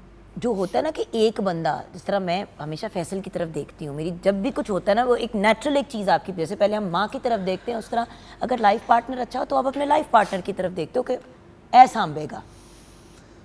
तो और खैर सोचो कि शादी के 3-4 साल के बाद इतना बड़ा पहाड़ एक यंग आर्टिस्ट के ऊपर पड़ जाए, जिसका काम भी इतना आगे पीछे भाग दौड़ का है। मैं तो उसके लिए मैंने कराची क्विट कर दिया। I know। मैं वहाँ से वाइंड अप करके सारा अपना सब सेटअप इतना ख़त्म करके अच्छा सिलसिला जा रहा था आपका। मैं वापस आ गया। मैंने कहा नहीं सबसे पहले मुझे इसको देखना है, इसको इंशाल्लाह ताला ठीक करना है, फिर मैं वापस काम भी मिल जाएगा, काम भी कर लूँगा, सब कुछ हो जाएगा। पूरा 1 साल मैंने काम नहीं किया, और लाहौर में जो था वो फ़िलहाल मैं कर नहीं पा रहा था इस वजह से क्योंकि मैं उसको टाइम दे रहा था। आपके शोज़ में आता था, हाँ जी, आपसे ऑन एंड ऑफ बात भी होती रहती थी। आपने भी बड़ी हेल्प करने की कोशिश की। आपने मेरे सामने मोहसिन नकवी साहब को भी कॉल किया था ट्रांसप्लांट के हवाले से। तो बस उसकी हेल्थ ने इजाज़त ही नहीं दी, क्योंकि उसने इतना खौफ और इतना डर अपने ऊपर तारी कर लिया था, वो उस डर और खौफ से कभी निकल ही नहीं सकी। वो डे बाय डे उसकी हेल्थ इम्प्रूव होने की बजाय वो डे बाय डे बिल्कुल गिरती गई, उसकी सेहत गिरती गई और इम्यूनिटी इतनी वीक हो गई कि अब डॉक्टर्स कहते हैं ट्रांसप्लांट के भी लिए एक सही कैंडिडेट नहीं रही थी। असल में वो कब और ये कब से सिलसिला चल रहा था तलत? अब हाँ, हिस्ट्री बताओ मुझे। अब हिस्ट्री मैं ये क्योंकि बताता देखो हूँ। ना, अब एक बच्ची की 3 साल के अंदर अगर गुर्दे फेल हो रहे थे या वटेवर हो रहा था, एक बात मैं आपको व्यूअर्स पहले ही बता दूं, गुर्दे जब फेल हो रहे होते हैं इसको एक साइलेंट किलर कहा जाता है। ना कोई दर्द होती है ना कुछ और होता है, वो आहिस्ता आहिस्ता आहिस्ता आपका सिस्टम जो है वो शट डाउन करना शुरू हो जाता है। लेकिन इसकी प्रॉपर तशखीस और चीज़ें हो सकती हैं, बिल्कुल हो सकती जो हैं, राइट टाइम पे होती। वही वाली बात ना तलत जो मैं हमेशा इस प्रोग्राम पे कहती हूँ कि भी बच्चियों की शादियों से पहले आप बच्चों के नाम रख लेते हैं कि पहला बेटा होगा तो ये करेंगे, हमारी बेटी का बेटी हुई तो हम ये रखेंगे। ये नहीं करते कि भाई एक दफ़ा बच्ची का प्रॉपर जाके और लड़के का भी इतने केसेस हुए हैं कि दोनों के एंड पे फर्टिलिटी का मसला था, जिसकी वजह से अगर दोनों की नॉन फर्टिलिटी के मसाइल वाले लोगों से शादी हो जाती तो उनके आगे से बच्चे भी हो जाते। कजन्स की आपस में शादियां करते जा रहे हैं, 2 थैलेसीमिया माइनर के पेशेंट्स की, वो थैलेसीमिया मेजर हो गए, उनके बच्चों की आगे कोई लाइफ ही नहीं है। एग्जैक्टली। फायदा क्या जी। तो मैं ये भी पॉइंट मैं करवाने वाला था कि इस पॉइंट को देखा जाए कि बच्चियों की शादी से पहले और लड़कों की भी शादी से पहले टेस्ट लाजमी करवाएं, ताकि आगे आने वाली लाइफ में कोई मसले ना हो उस बेचारी जान के साथ, वो भले लड़का है या भले लड़की है, कि आने वाले वक्त में उसको इन 2-3 सालों में, 4 सालों में अपनी जान से हाथ ना धोना पड़े, जो आपको पहले ही पता चल जाए। एटलीस्ट इतनी अवेयरनेस होनी चाहिए। और but Talat what happened, like गुरुदेव क्यों फेल हुए थे? मैं हाँ, उसकी रीज़न ये थी कि अव्वल तो पता ही नहीं चला जब वो टेस्ट करवाए, और फिर जब एक हिस्ट्री का टेस्ट बताया, वो प्रीवियस हिस्ट्री बताता है, वही तो मैं जानना चाह रही हूँ। उसमें ये आया कि हाई ब्लड प्रेशर का इशू था। अब वो हाई ब्लड प्रेशर कभी उसकी रेकी की नहीं, क्योंकि उसको पता ही नहीं चलता था कोई हाई ब्लड, ये भी साइलेंट किलर है। वो जो आपको फिट पड़ता है ना, वो जो उस बच्ची को फिट पड़ता था, असल में वो यही था। जब आपका ब्लड प्रेशर हाई होता है, क्या होता है, आपका मीटर आउट होता है। लोग कहते हैं इसको गुस्सा बहुत चढ़ता है। अगर टेस्ट कराओ तो ब्लड प्रेशर का इशू है। ब्लड प्रेशर को आप नॉर्मलाइज कर देंगे तो आपका वो जो दिमाग फटने वाली शां वाला गुस्सा होता है, वो चढ़ेगा ही नहीं। वो चढ़ेगा ही नहीं। तो ये हाई ब्लड प्रेशर फिर आपको आपके ऑर्गन्स को डैमेज करता है। वो उसके हिट किया उसकी किडनीज को। अब ना मेडिकेशन हो रही थी, ना रेकी हो रही थी, ना प्रॉपर चेकअप हो रहा था। पता ही नहीं था कि उसको हाई ब्लड प्रेशर का इशू है। अगर ये पता होता कि उसको बीपी का इशू है, हाई ब्लड प्रेशर का, तो हम उसकी कोई तशखीस करते, उसको कोई मेडिसिन देते। और शुरू से उसको एक ये भी आदत थी, बस पता नहीं क्या, वो डरती बहुत थी एक तो डॉक्टर्स पे जाने से, और डॉक्टर पे चली गई अगर बीमार है, मतलब 5-6-7 बार ऐसा है कि मतलब फ़ीवर हुआ है, मैं लेकर गया हूँ, तो डॉक्टर पे चली गई है और डॉक्टर ने मेडिसिन दिया, लेकिन आके उसने मेडिसिन नहीं खाई कि मैं मेडिसिन खाऊंगी तो कुछ हो जाएगा। तो इस तरह की मल्टीपल इश्यूज़ और मल्टीपल चीज़ें एक बड़ा नेचुरल हिस्सा है इस पूरी प्रोसेस का।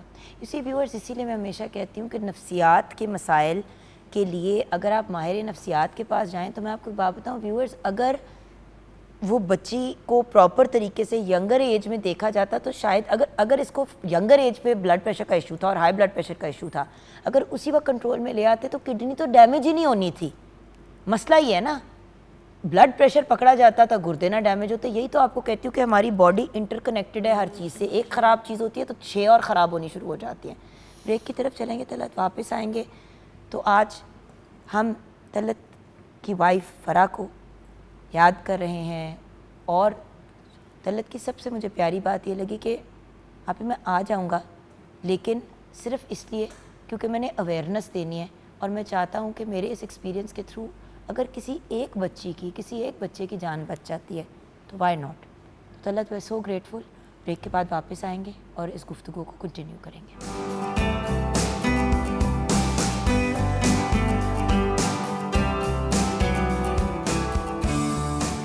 Welcome back from the break, viewers. The very talented Shabana is with us, and of course मेरा बहुत ही प्यारा और लाडला भाई तलत शाह हमारे साथ हैं।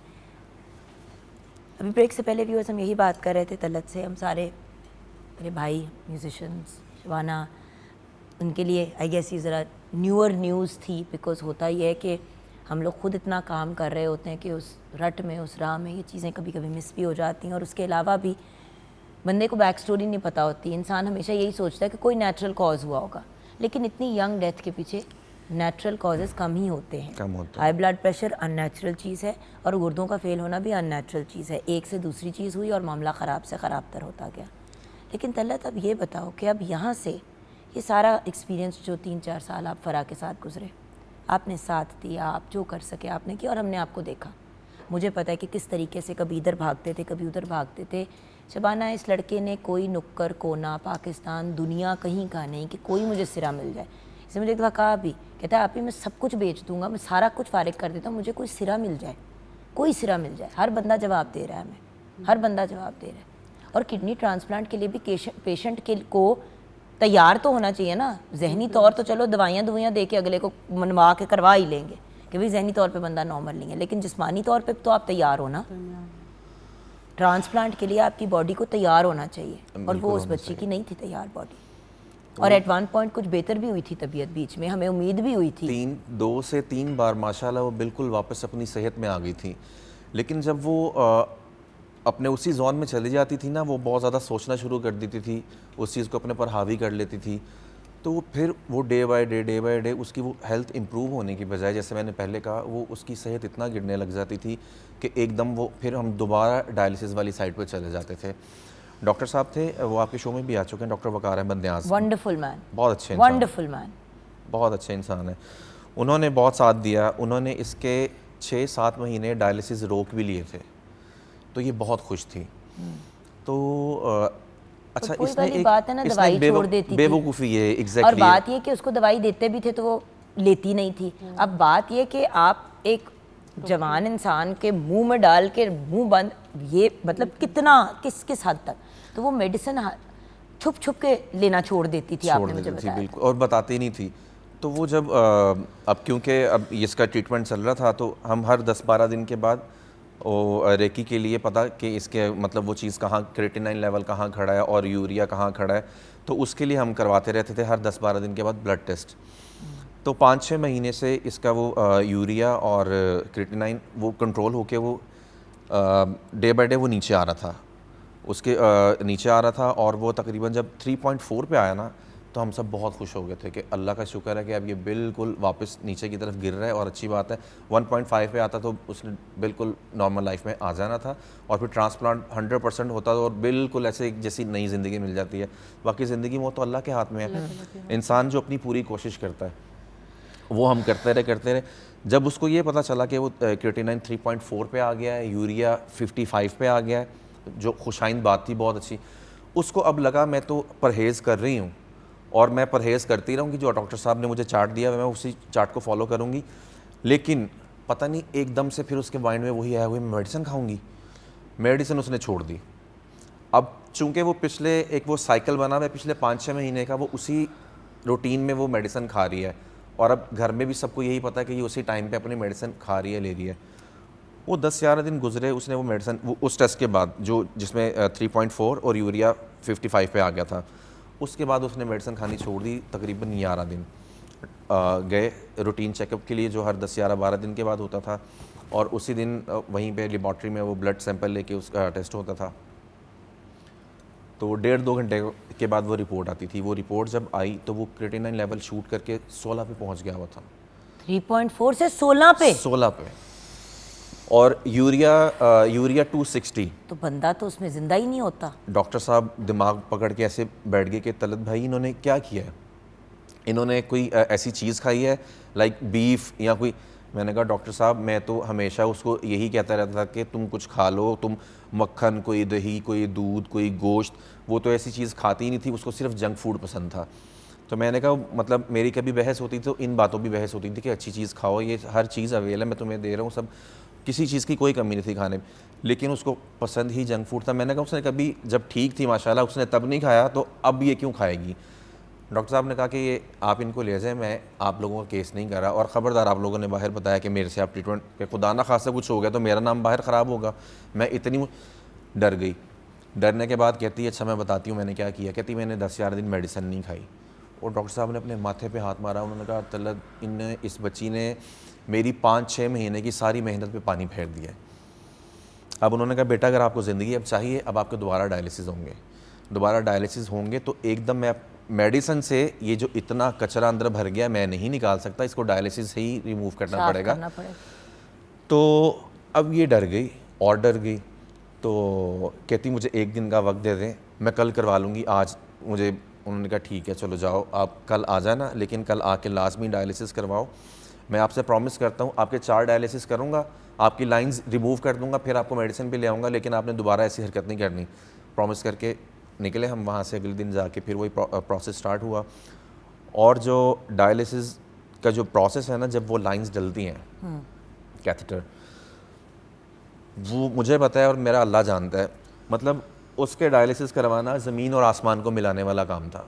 जिस तरह बच्चा छोटा चीखें तमाशे, मुझे पता है। हाँ, तो वहाँ पे इवन के जो पेशेंट्स थे वो डर जाते थे और इसको ऑब्वियसली एक नफ्सियाती एलिमेंट भी तो चल रहा है ना, because of lack of treatment पहले। हाँ, उसको मैंने कैसे हैंडल किया, खैर वो अल्लाह ताला ने हिम्मत दी, वो करवा। अच्छा वो फिर किस्सा मुख्तसर करते हैं कि 4 डायलिसिस के बाद उन्होंने लाइंस रिमूव कर दी, फिर मेडिसिन पे आ गए, फिर 2-3 महीने डायलिसिस नहीं हुए, मेडिसिन खाती रही ये तकरीबन कोई 15-20 दिन। 15-20 दिन के बाद उसने फिर वही हरकत करना शुरू कर दी कि मेडिसिन खाना छोड़ दी। तो जैसे ही 1-1.5 महीना गुजरा तो उसकी हालत सिचुएशन फिर वैसी, रंग जलना शुरू हो गया था ब्लैक, और अब उसको ना फिट्स पड़ने शुरू हो गए थे, यूं करती थी, कब यूं एकदम। तो वो यही था कि जब वो क्रिएटिनाइन और यूरिया बढ़ता है ना, यूरिया डायरेक्ट जाता है आपके दिमाग में। बेसिकली सोचो ना कि तेजाब सारा जिस्म में फैल गया, अब वो तेजाब दिमाग में जाएगा तो क्या करेगा, साड़ेगा ना दिमाग को। Exactly. मतलब मैं बड़े बेसिक अल्फाज में आपको बता रही हूँ। तो वो जब इस तरह करती थी ना, तो फिर वो अपनी सेंसेस से आउट होना शुरू हो जाती थी। तो मुझे अब आप यकीन करें कि इस पूरे 1 साल में किडनी का मैं आप समझ लें कि मैं आधा स्पेशलिस्ट मैं खुद बन चुका हूँ। मैंने इतनी सर्च की, मैंने इतना मतलब स्टडी की, इतना किया, और मैं सब चीज़ें उसको बताता था उसकी। मैंने कहा तुम इतनी पढ़ी लिखी हो फरा, तुम खुद कर लो। अच्छा, वो डर के मारे कहती थी नहीं मैंने नहीं करना। तो फिर एंड में हुआ क्या फिर तलत? तो बेसिकली इस स्टेज पे आके बात, अब मैं बताता हूँ, एंड में हुआ ये कि उसने आखिरी दम तक उसने फिस्चूला नहीं बनवाया। फिस्चूला बन जाता तो आज हम शायद ये प्रोग्राम नहीं कर रहे होते, आज मैं हल्ला गुल्ला आपके साथ कर रहा होता इस शो में। फिस्चूला नहीं बनाया उसने। फिस्चूला ना बनने की रीज़न ये थी डर और खौफ कि मैंने नहीं बनवाना, वो मुझे कुछ हो जाएगा। वो आर्टिफिशियल टेम्परेरी लाइंस डलवाती रही है, पहले यहाँ गर्दन में डली, और उसके आर्टिफिशियल जो टेम्परेरी टाइम होता है 1 महीना मैक्सिमम 1.5 महीना, उसके बाद वो ख़राब करना शुरू कर देता है आपकी आर्टरीज, जो नसें हैं उनको डैमेज की, चूँकि वो होता है प्लास्टिक आपकी नसों को डैमेज कर देता है, उनको मतलब गल सड़ जाती हैं आपकी नसें। वहाँ से निकला। सेकंड जब प्रोसेस हुआ, फिर अंडरलेग्स यहाँ पे डलता है, यहाँ पे लाइंस डलती हैं, वो डली, फिर वो रिमूव की, फिर यहाँ पे डली। अब चूँकि एक चीज़ यहाँ एक खाली आपको रखनी पड़ती है ट्रांसप्लांट के लिए, वो कहती नहीं आप बस यहाँ पे डाल के मेरी वही उसी तरह से ही कर दें। उसने एंड तक, मतलब मैं कहता हूँ किस तरह के उसको वास्ते मिन्नतें, डांट के भी डपट के भी, थोड़ा सा कि मतलब सबका टाइम भी है, देखो खुद को भी देखो, मतलब फैमिली वाले भी परेशान हैं, सब मुझे परेशान भी तो हैं। देखो ना, मैंने तो तुम्हारे साथ सारी जिंदगी जीने मरने का वादा किया था। तो मैंने कहा आगे आने वाला वक्त भी देखो, तुम सारी ज़िंदगी ऐसी करती रहोगी तो कब तक चलेगा ऐसे। तो बस वो नहीं समझ पाई, एंड तक नहीं समझ पाई। हम अब जितनी मर्ज़ी दलीलें दे लें, जितनी मर्ज़ी बातें कर लें, उसने ऐसे ही जाना था, उसका वक्त इसी तरह मुकर्रर था। और काश वो थोड़ा कॉपरेट कर लेती, थोड़ा ताउन कर लेती हमारे साथ। तो जिसकी जो मेंटली स्टेबल ही नहीं है, मुझे पता है जब इंसान दुनिया से चला जाता है तो हम सोचते हैं, माँ बाप भी अगर अपनी सेहत का प्रॉपर ख्याल ना रखें, वो 90 साल की उम्र पे भी जाते हैं या 100 साल की उम्र पे भी जाते हैं, तो हम कहते हैं थोड़ा एहतियात कर ली होती तो हमें वक्त और मिल जाता। वो जस्ट अपनी ज़िंदगी नहीं जी पाई, 32 साल की उम्र में चली गई।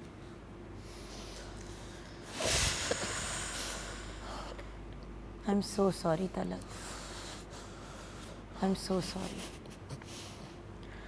मैंने हर मुमकिन कोशिश की, जो बन सकता था मैंने हर तरह से की। आई एम सो सॉरी मेरा भाई, आई am so sorry, I am so sorry. तुम्हें पता है तुम मेरे छोटे भाई हो, and I am so sorry. मैं बस नहीं करना चाह रहा था ये, मैं हालांकि बहुत जब्त करके बैठा हुआ था, मैं नहीं करना चाह रहा था। तलत अगर आप किसी को बताओगे नहीं कि हुआ क्या है, देखो हमेशा आपने इस प्लेटफॉर्म पे कितनी दफ़ा आके मुझे कहा है कि आप ही कोई नेकी इंसान करता है, बतानी चाहिए, मीडिया वालों को देख के लोग इंस्पायर होते हैं। तो बेटे अगर आपकी कहानी के थ्रू कोई 2, 4, 5 लोग एहसास करके चेकअप्स करवा लें, किसी बड़ी बीमारी से बच जाए, इतना करते हो, दुनिया वालों के लिए इतना करते हो। मैंने तुम्हें बेटा इतना आउट ऑफ द वे जाते हुए देखा है हर किसी के लिए। मैं क्यों कहती हूँ कि ये मेरा दिल से ये मेरा भाई है, क्योंकि बेटे तुम्हारा इतना अच्छा, इतना प्यारा, इतना हेल्पफुल नेचर है। अल्लाह ने तुम्हें इस आजमाइश से गुजारना था और इंशाल्लाह तुम इसमें से सुरखरू होके निकलोगे। अल्हम्दुलिल्लाह मुझे इस चीज़ का भी बड़ा अल्हम्दुलिल्लाह, अल्लाह ने मुझे इस्तकामत में कायम रखा कि मैंने उसका साथ नहीं छोड़ा। मुझे इतने लोगों ने कहा तुम शोबिस में काम करते हो, तो लोग तो यहाँ पे 10 दिन के बाद एक दूसरे को छोड़ के चले जाते हैं। आई एम सो सॉरी तलत बेटे, आई एम सो। लेकिन अगर किसी की भी लाइफ में अगर ऐसे चल रहा है तो साथ कभी नहीं छोड़ना चाहिए, अल्लाह की ज़ात देख रही होती है। बस मैं नहीं बोल पाऊँगा। व्यूअर्स, हम इसी नोट पे अपने आज के प्रोग्राम को क्लोज करेंगे। I am so sorry. It's okay बच्चे, it's okay, it's okay. Thank you for coming, thank you for sharing.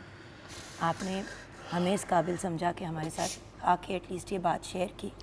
I am so sorry for your loss मेरा बच्चा, आई एम सो सॉरी। सब देखने वाले जितने भी व्यूवर्स हैं, बस बख्शिश के लिए दुआ कर दीजिएगा, उसको अल्लाह करी के रहमत करे। और मुझे यकीन है वो बहुत अच्छी जगह पे है। जितनी अजियत और वो तकलीफ़ में थी, उसने जितनी तकलीफ़ काटी है वो सब यही गुजार के चली गई है।